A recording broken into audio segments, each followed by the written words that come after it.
Welcome back. यहाँ पर आपको बताएं कि सुप्रीम कोर्ट में पैनामा अमल दरामद केस की समाअत में इसहाक डार के वकील तारिक हसन एडवोकेट ने अपने दलाइल में बताया कि जेआईटी के काम में बदनीयती शामिल थी और जेआईटी ने करार दिया कि इसहाक डार ने 1981 से 82 और 2001 तक टैक्स रिटर्न नहीं दिए।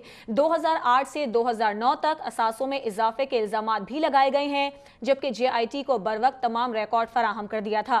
दस्तावेजात रात 8 बजे नैब से लेकर दी गई और जेआईटी ने तारीफ पर मबनी खत भी दिया था, जिस पर अदालत ने रिकॉर्ड देने के सबूत तलब कर लिए। तारिक हसन ने कहा कि इसहाक डार से एतराफी बयान दौरान हिरासत लिया गया था, वो मामला खत्म हो चुका, दोबारा नहीं खोला जा सकता। पैनामा केस के उबूरी फैसले में इसहाक डार के खिलाफ कुछ नहीं कहा गया।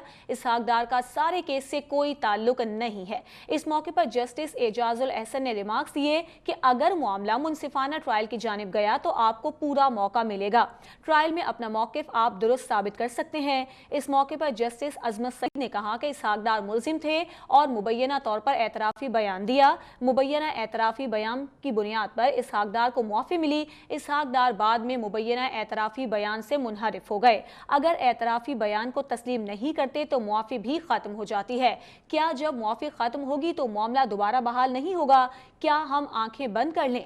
रेफरेंस खारिज हुआ तब इसहाक डार ना फरीक थे ना मुलजिम। जस्टिस एजाज अफजल ने रिमार्क्स दिए कि इसहाक डार हुदैबिया केस में शरीक मुलजिम से वादा मुआफ गवाह बने, ना अदालत से बरी हुए। जस्टिस एजाज अफजल ने रिमार्क्स दिए कि हमने उबूरी हुक्मनामे में नवाज शरीफ और इसहाक डार को ना अहल नहीं कहा और आखिरी मौका दे रहे हैं कि अगर मुतालिका दस्तावेजात ना दी तो ना अहली बनती है।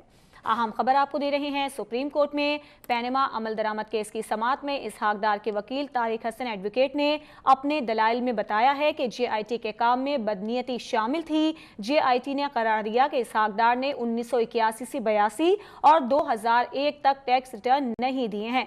2008 से 2009 तक असासों में इजाफे के इल्जामात भी लगाए गए हैं, जबकि जेआईटी को बरवक्त तमाम रिकॉर्ड फराहम कर दिया था। दस्तावेजात रात 8 बजे नैब से लेकर दी गई और जेआईटी ने तारीफ पर मबनी खत भी दिया था, जिस पर अदालत ने रिकॉर्ड देने के सबूत तलब किए। तारिक हसन ने मजीद कहा कि इसहाक डार से एतराफी बयान दौरान हिरासत लिया गया, वो मामला खत्म हो चुका है और दोबारा से खोला नहीं जा सकता है। पैनामा केस के उबूरी फैसले में इसहाक डार के खिलाफ कुछ नहीं कहा गया। इसहाक डार का सारे केस से कोई ताल्लुक नहीं है। इस पर जस्टिस एजाजुल एहसन ने रिमार्क्स दिए कि अगर मामला मुनसिफाना ट्रायल की जानिब गया तो आपको पूरा मौका मिलेगा। ट्रायल में अपना मौकिफ आप दुरुस्त साबित कर सकते हैं। इस मौके पर जस्टिस अजमत सईद ने कहा कि इसहाक डार मुलजिम थे और मुबैना तौर पर एतराफी बयान दिया था। मुबैना एतराफी बयान की बुनियाद पर इसहाक डार को मुआफी मिली। इसहाक डार बाद में मुबैना एतराफी बयान से मुनहरिफ हो गए थे। अगर एतराफी बयान को तस्लीम नहीं करते तो मुआफी भी खत्म हो जाती। क्या जब मुआफी खत्म होगी तो मामला दोबारा बहाल नहीं होगा? क्या हम आंखें बंद कर लें? जब रेफरेंस खारिज हुआ तब इसहाक डार ना फरीक थे और ना मुलजिम। जस्टिस एजाज अफजल ने रिमार्क्स दिए कि इसहाक डार हुदैबिया केस में शरीक मुलजिम से वादा माफ गवाह बने, ना ही अदालत से बरी हुए।